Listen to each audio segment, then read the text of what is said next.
Climate change has huge human health impacts. And for MSF, as a medical humanitarian organization, we see those impacts on health on an everyday basis. There's the sudden onset disasters, the extreme weather events that actually causes havoc, destroys living spaces in the environment, and causes injury, first and foremost, for trauma. But it also has significant impacts causing diseases for humans. Vector-borne diseases are especially important when there's warming in the environment. The mosquitoes tend to travel further, have longer incubation periods, and they're also smarter in the way they bite people. That means you have more and more cases of malaria. It's predicted that 15 million more cases will be in the coming years on an annual basis, with 30,000 deaths linked to that. Dengue, on the other hand, will have an average of 1 billion more people affected. And lastly, there is this chronic issues with climate change because of how the carbon is being produced that causes air pollution. The resilience capacity of the communities are less and less possible.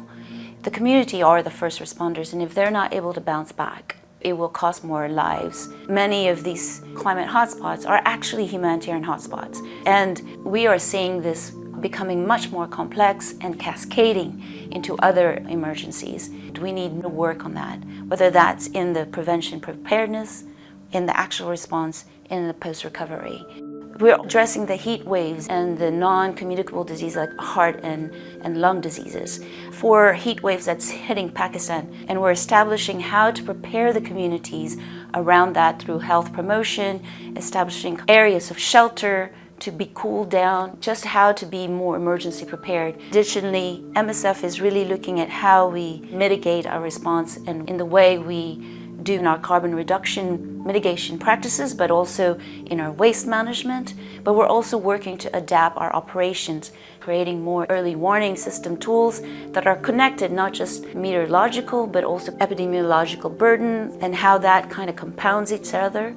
We made a commitment to reduce our carbon by half by 2030 as compared to our 2019 numbers. And we're slowly trying to understand how to measure our carbon and then where the biggest impacts will be in the coming years. I think it's the initiatives to really work with the communities is really important. The communities are the first responders, so we need to actually empower their capacity to do that. The other is innovative tools, and how do we combine even artificial intelligence to actually bring together different data that we can then better predict where disaster would hit or where a burden of disease would rise, to try to see how we can combine data and actually understand better where burden of disease will be hitting the populations most.